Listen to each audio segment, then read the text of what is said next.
अखिलेश यादव मुगालते में है और सपना देख रहे हैं। ये 2022 नहीं, हम 2027 में जा रहे हैं और बंगाल उत्तर प्रदेश आप देखेंगे। अब मुसलमान उनके झांसे में नहीं आने वाला। पश्चिम बंगाल के मुर्शिदाबाद में आज हुमायूं कबीर एक बड़ी रैली कर रहे हैं। ओवैसी साहब उनके साथ होंगे। हमारे साथ बात करने के लिए उत्तर प्रदेश में एआईएमआईएम के जो प्रदेश अध्यक्ष है शौकत अली साहब वो हैं। आज मुर्शिदाबाद में एक बड़ी रैली हो रही है, वहां पे आपके नेता ओवैसी साहब भी उस मंच पर होंगे। हुमायूं कबीर के साथ एक थर्ड फ्रंट बनाने की कवायद हो रही है। नहीं, ओवैसी साहब उस मंच पे होंगे ये सूचना तो हमारे पास नहीं है। ये सूचना अगर आपके पास है तो वो मुझे नहीं मालूम। हाँ, इतना मुझे मालूम है कि हमारी पार्टी के जो प्रदेश अध्यक्ष है इमरान सोलंकी साहब और यूथ के प्रदेश अध्यक्ष बिहार आदिल हसन आज़ाद साहब, उन लोगों को दावतनामा इनविटेशन उन लोगों को मिला है, तो उस प्रोग्राम में वो लोग जा रहे हैं। एआईएम उस पर रहेगी। हाँ, वो लोग जा रहे हैं प्रोग्राम में, मैं आपको बोला। वैसे साहब तो नहीं जा रहे हैं। ठीक है, लेकिन आपकी पार्टी तो रहेगी ना, मतलब आप एक थर्ड फ्रंट बनाने की कोशिश कर रहे हैं वहां पे पश्चिम बंगाल में। देखिए, पश्चिम बंगाल की बात तो पश्चिम बंगाल के लोग कर सकते हैं। उत्तर प्रदेश गाजियाबाद से गाजीपुर मेरा क्राइटेरिया है। आप उस पर अगर बात करेंगे तो ठीक रहेगा। उत्तर प्रदेश में क्या करने जा रहे हैं आप लोग? उत्तर प्रदेश में चुनाव लड़ेंगे 2027 का। उसके पहले जिला पंचायत का इलेक्शन है। मजबूती के साथ हम तैयारी कर रहे हैं। लगातार मैं प्रोग्राम्स कर रहा हूँ और हम चाहते हैं कि उत्तर प्रदेश के अंदर एक मजबूत थर्ड फ्रंट बने, क्योंकि समाजवादी पार्टी या उसका जो गठबंधन है 2017 में 2022 में नहीं रोक पाया बीजेपी को उत्तर प्रदेश में, और दूर दूर तक कहीं से भी नहीं दिख रहा है कि 2027 में बीजेपी को रोक पाएंगे। तो इसलिए हम चाहते हैं कि उत्तर प्रदेश में एक मजबूत गठबंधन बने, वो बीजेपी को रोके थर्ड फ्रंट हो, जिसमें दलितों की पार्टियां हो, मुस्लिम हमारी एमआईएम पार्टी उसका हिस्सा हो, पिछड़े समाज की पार्टियां हो, तो तमाम पार्टियां मिलकर के एक मजबूत थर्ड फ्रंट बनना चाहिए। तो एआईएमआईएम जो है एक थर्ड फ्रंट बनाने की कोशिश कर रही है, उत्तर प्रदेश में करेगी या उसकी पहल करेंगे आप लोग? और अगर आप उसकी पहल करते हैं तो कौन कौन से दल होंगे जिस थर्ड फ्रंट पे आएंगे?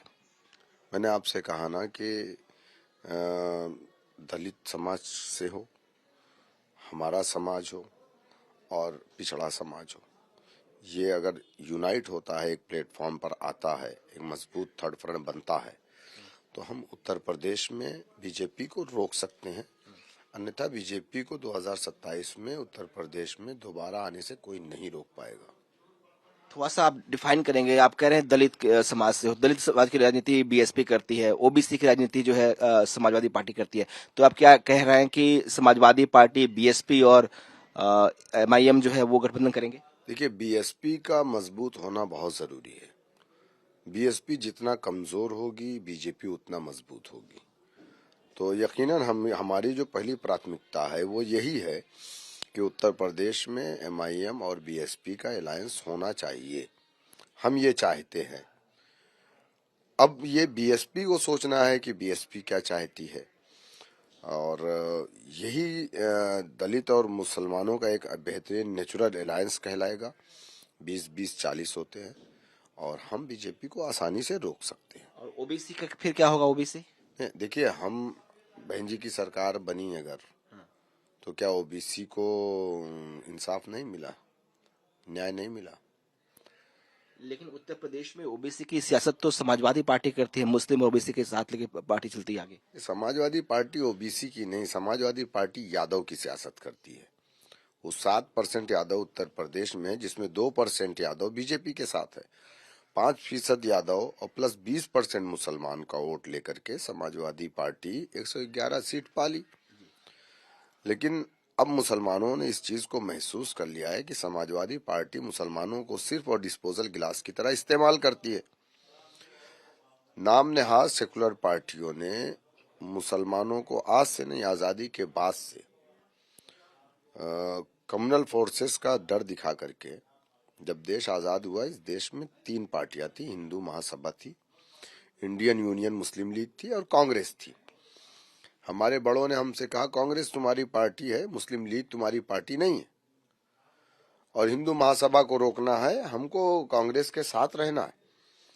लेकिन ये देश में 50 सालों में कांग्रेस की हुकूमत में 50,000 दंगे हुए, जिसमें 2.5 लाख लोग मारे गए, 90% मुसलमान मारा गया।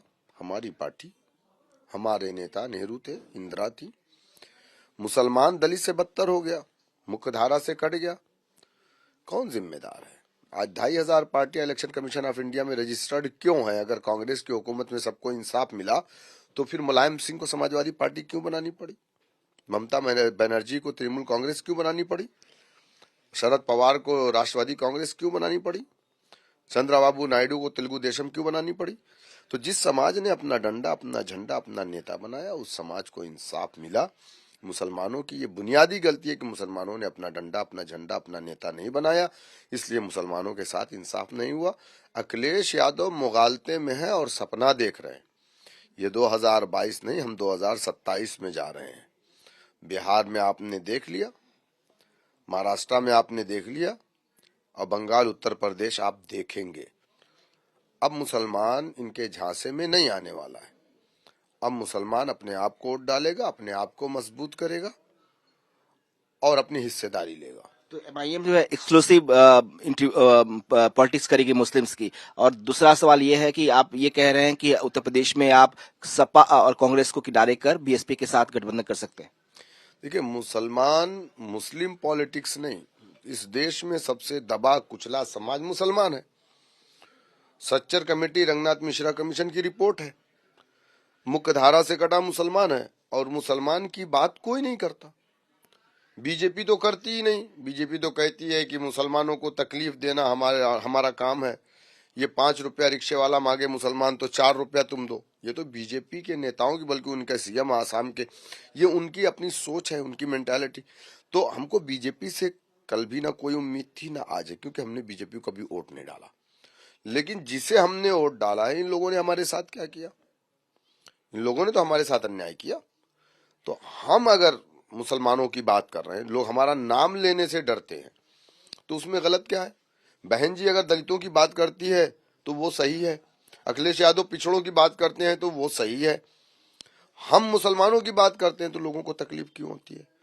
रही बात समाजवादी और कांग्रेस की, तो समाजवादी और कांग्रेस का गठबंधन पहले भी हुआ था, 2017 में हुआ।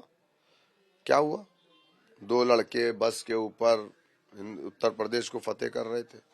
क्या हुआ था? 300 प्लस बीजेपी जीत करके आई थी 2017 में। 2022 में भी आपने देख लिया कि समाजवादी पार्टी का क्या रोल रहा है और क्या हासिल किया समाजवादी ने। 27 में भी आप देख लीजिएगा। एक आखिरी सवाल है कि अगर आप एक फ्रंट के तौर पर आते हैं जिसकी बात आप कर रहे हैं, तो मेरा सवाल यह है कि आखिर उत्तर प्रदेश का मुसलमान समाजवादी पार्टी का जिसका वोटर रहा है उसको छोड़कर आपके पास क्यों आएगा? ऐसा कौन सा करिश्मा करेंगे आप? ऐसा कौन सी शक्ति है, ऐसा क्या पॉजिटिव है एमआईएम में जो मुस्लिम समाज एमआईएम के साथ ओवैसी साहब के साथ जुड़ेगा? देखिए, हम मेहनत कर रहे हैं और अपने समाज के लोगों के बीच में जा करके हम ये बता रहे हैं कि समाजवादी पार्टी ने तुम्हें डिस्पोजल गिलास की तरह इस्तेमाल किया है।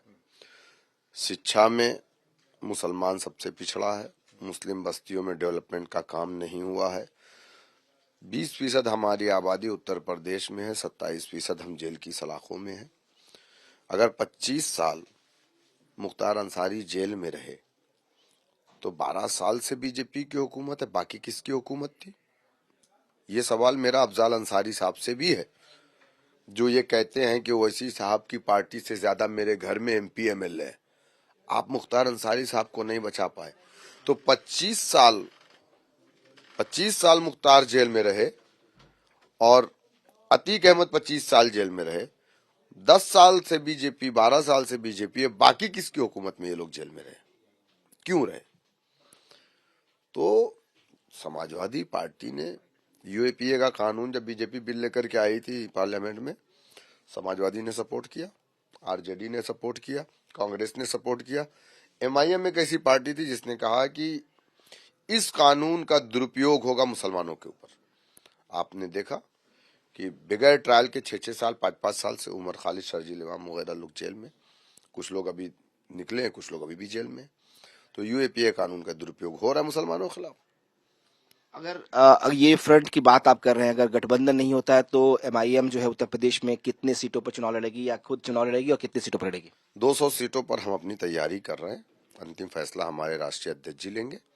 हम तो लड़ेंगे चुनाव।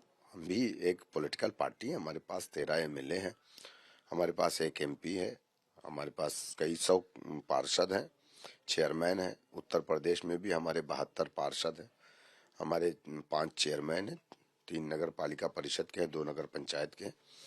तो हम तो चुनाव लड़ेंगे, हमारा काम ही है इलेक्शन में पार्टिसिपेट करना। 200 सीटों पर हम तैयारी कर रहे हैं, बाकी 203 सीट छोड़ रहे हैं, समाजवादी पार्टी बीजेपी को हरा के हुकूमत बना ले। शुक्रिया, आपसे बात करें। Thank you.